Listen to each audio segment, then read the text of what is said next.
आज से करीब 5000 साल पहले कल्पना कीजिए एक ऐसी भव्य नगरी की जो सीधे समुद्र के बीचों बीच बसी थी, जहां 9 लाख से भी ज्यादा महल थे, जिनकी दीवारें सोने से ढकी हुई थी, हीरे और बेशकीमती रत्नों से बनी थी। यह शहर इतना सुनियोजित, वेल प्लान्ड था कि आज के सबसे आधुनिक शहर भी इसके सामने फीके पड़ जाए। लेकिन फिर एक दिन यह अद्भुत शहर देखते ही देखते समुद्र की अथाह गहराइयों में समा गया। अब समय में आगे बढ़ते हैं। साल 1983 गुजरात के ओखा तट के पास अरब सागर की लहरें एक अजीब बेचैनी के साथ किनारे से टकरा रही थी। भारतीय पुरातत्वविदों की एक टीम गोताखोरी के साजो सामान से लैस समुद्र की सतह पर खड़ी थी। उन्हें नहीं पता था कि कुछ ही पल बाद वे एक ऐसा नजारा देखने वाले हैं जो इतिहास के सारे पन्नों को फिर से लिखने पर मजबूर कर देगा। जैसे ही उन्होंने समुद्र की नीली गहराइयों में छलांग लगाई, नीचे उतरते ही रेत और चट्टानों के बीच उन्हें कुछ ऐसा दिखा जो किसी भी तरह से प्राकृतिक नहीं था। उनका शरीर थम गया, सांसें रुक गई और आंखों के सामने जो दृश्य था उसने एक ही सवाल को जन्म दिया। क्या यह वही नगरी है जिसका जिक्र हजारों साल पुरानी किताबों में हुआ है? क्या सचमुच समुद्र की गहराइयों में एक पूरा शहर दफन है? उनके सामने जो दृश्य था उसे देखकर वे दंग रह गए। बड़ी बड़ी चट्टानें, ऊंची ऊंची दीवारें जिन पर बारीक कारीगरी की गई थी, मानो पानी के अंदर पूरा का पूरा शहर बस गया हो।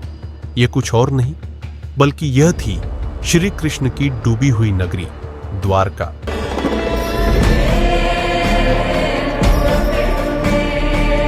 दोस्तों, बहुत लंबे समय तक हमारे महाभारत और रामायण जैसे दिव्य ग्रंथों को सिर्फ मिथ यानी कि किस्से और कहानियों की तरह बताया गया, और उन्हीं कहानियों में से एक थी इस भव्य नगरी द्वारका की कहानी।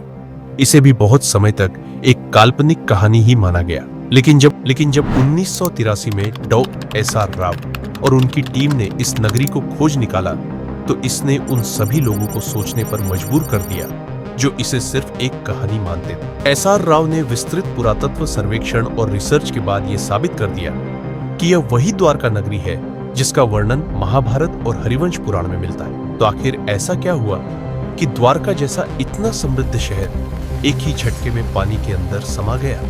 और रिसर्च के दौरान डॉक्टर राव और अन्य पुरातत्वविदों को ऐसा क्या मिला जिसने उन्हें चौंका के रख दिया? आज की इस डॉक्यूमेंट्री में हम जानेंगे उस द्वारका के निर्माण की कहानी जिसे समुद्र की लहरों को भी पीछे हटना पड़ा था, उस श्राप की सच्चाई जिसे सुनकर स्वर्ग तक कांप उठे थे, और उस ऐतिहासिक खोज की पूरी प्रक्रिया जिसने सदियों पुरानी पौराणिक कथाओं को जमीन पर या कहिए समुद्र पर लाकर रख दिया। हम यह भी देखेंगे कि कैसे आधुनिक वैज्ञानिकों ने समुद्री तल में हजारों साल पुरानी दीवारें, स्तंभ और कलाकृतियां खोजी जिनकी तारीखें महाभारत युद्ध से मेल खाती। तो चलिए इस रोमांचक सफर की शुरुआत करते हैं, जहां पुराण, पुरातत्व और विज्ञान मिलकर उस नगरी की कहानी सुनाएंगे जो हजारों साल पहले स्वर्णिम थी, फिर श्रापित हुई और अंत में लहरों में समा गई। अगर आपको वीडियो अच्छी लग रही है तो इसे लाइक करके कमेंट में हरे कृष्णा जरूर। बहुत समय पहले जब मथुरा में कंस का आतंक अपनी चरम सीमा पर था, तब श्री कृष्ण ने उसका वध कर नगरवासियों को उसके अत्याचार से मुक्त किया। इसके बाद श्री कृष्ण मथुरा में ही बस गए। लेकिन कंस की मृत्यु से क्रोधित होकर उसके ससुर जरासंध ने मथुरा पर लगभग 17 बार हमले किए। इन हमलों में जीत हमेशा श्री कृष्ण की ही हुई, पर बार बार के हमलों से परेशान होकर श्री कृष्ण ने मथुरा छोड़कर चले जाना ही उचित समझा, और इस निर्णय ने उन्हें एक असाधारण नगरी के निर्माण के लिए प्रेरित किया। वे समुद्र तट पर गए और समुद्र देव से प्रार्थना की, हे वरुण देव, मुझे मेरी प्रजा के लिए शांति और सुरक्षा चाहिए। मुझे अपनी गोद से एक टुकड़ा भूमि दो जहां मैं एक नई नगरी बसा सकूं। वरुण देव मुस्कुराए और उन्होंने श्री कृष्ण को समुद्र के बीच 12 योजन यानी कि लगभग 153.6 किलोमीटर भूमि दान में दी। इसके बाद वास्तुकला के देवता यानी कि भगवान विश्वकर्मा को इस भव्य नगरी के निर्माण का कार्य सौंपा गया। उन्होंने इस भव्य नगरी का निर्माण किया। महलों की ऊंचाई ऐसी थी मानो आकाश को छू रही हों।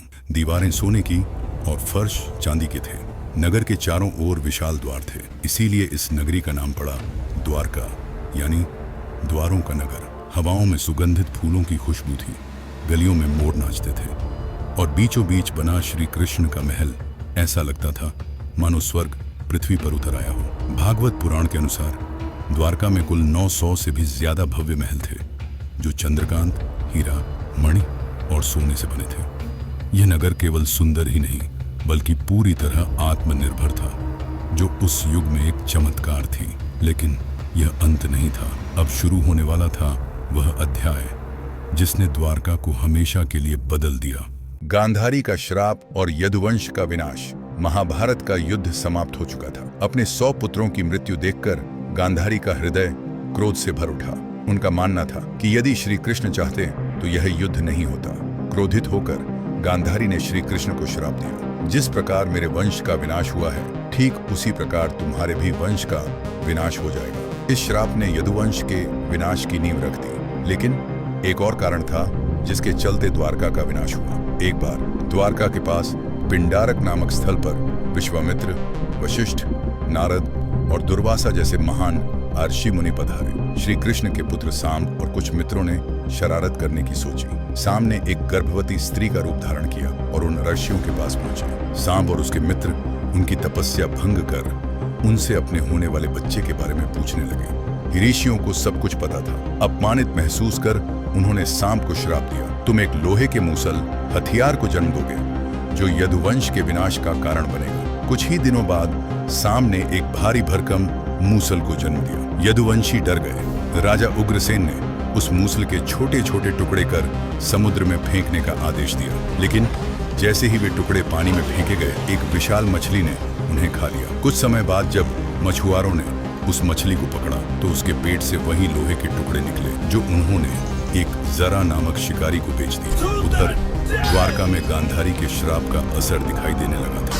यदुवंशियों में अहंकार, भोग और दुराचार बढ़ता गया। नैतिकता समाप्त हो गई। फिर एक दिन प्रभास तीर्थ पर यदुवंशियों ने एक उत्सव आयोजित किया। शराब, घमंड और गाली गलौज ने उस उत्सव को युद्ध भूमि में बदल दिया। वे आपस में ही लड़ने लगे। जिन हथियारों से उन्होंने युद्ध जीते थे, उन्हीं से वे एक दूसरे को मारने लगे। श्री कृष्ण समझ चुके थे कि अब विनाश निकट है। वे वन की ओर चले गए और एक वृक्ष के नीचे विश्राम करने लगे। तभी वही जरा शिकारी वहां पहुंचा। उसने श्री कृष्ण को हिरण समझकर उन पर तीर चला दिया, जो मूसल के टुकड़े से बना था। जैसे ही तीर श्री कृष्ण के पैर में लगा, उन्होंने यह लोक त्याग दिया और उनकी मृत्यु के साथ ही पूरी द्वारका नगरी पानी में समा गई। यह वह वैभवशाली अध्याय था जो समाप्त हो गया।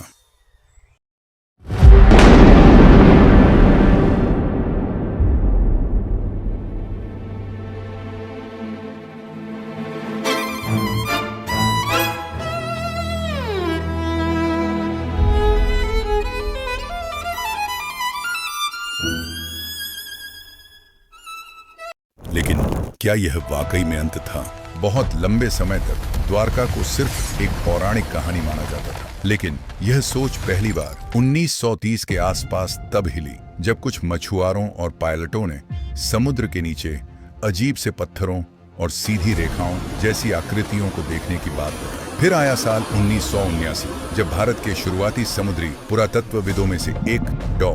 एस.आर. राव ने इस खोज की जिम्मेदारी ली। उन्हें महाभारत और पुराणों पर पूरा भरोसा था। उन्होंने गोवा स्थित national institute ONF oceanography NIO की मदद ली और एक बड़ा अभियान शुरू किया। यह काम आसान नहीं था। उस दौर में न हमारे पास आधुनिक सोनार तकनीक थी, न ही पानी के अंदर काम करने वाले रोबोट्स। गोताखोरों को अपने हाथों से समुद्र की सतह को टटोलना पड़ता था। 1983 से 1992 के बीच डॉ.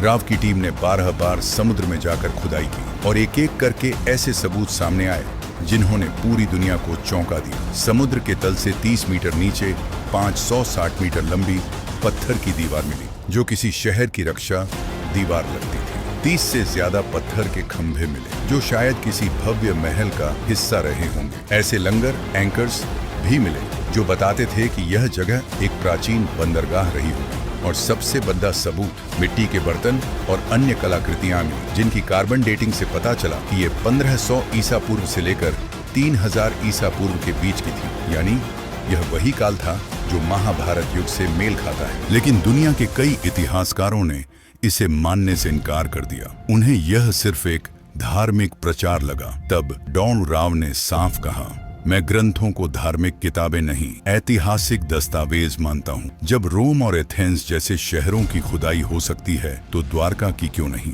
फिर साल 2001 और 2007 में भारतीय पुरातत्व सर्वेक्षण (ASI) ने नौसेना और वैज्ञानिकों के साथ मिलकर और भी ज्यादा हाईटेक अभियान चलाए। इस बार सोनार तकनीक और अन्य आधुनिक उपकरणों का इस्तेमाल किया गया और जो मिला उसने सारे संदेह दूर कर दिए। वैज्ञानिकों ने 4000 वर्ग मीटर का क्षेत्र स्कैन किया, जिसमें चौकोर पत्थर के ब्लॉक, शानदार इमारतों के अवशेष और जल निकासी प्रणाली मिली। इन अवशेषों की कार्बन डेटिंग से कुछ टुकड़े 9000 साल पुराने निकले, जो हड्डप्पा सभ्यता से भी पहले के थे। अब यह साबित हो चुका था कि द्वारका कोई कल्पना नहीं, बल्कि एक सच्ची, समृद्ध और सुनियोजित सभ्यता थी जो समुद्र में समा गई थी। अगर आपको यह डॉक्यूमेंट्री पसंद आई तो इसे लाइक और शेयर जरूर करें और ऐसी ही और भी रहस्यमयी कहानियों के लिए हमारे चैनल को सब्सक्राइब करें। जय श्री कृष्ण।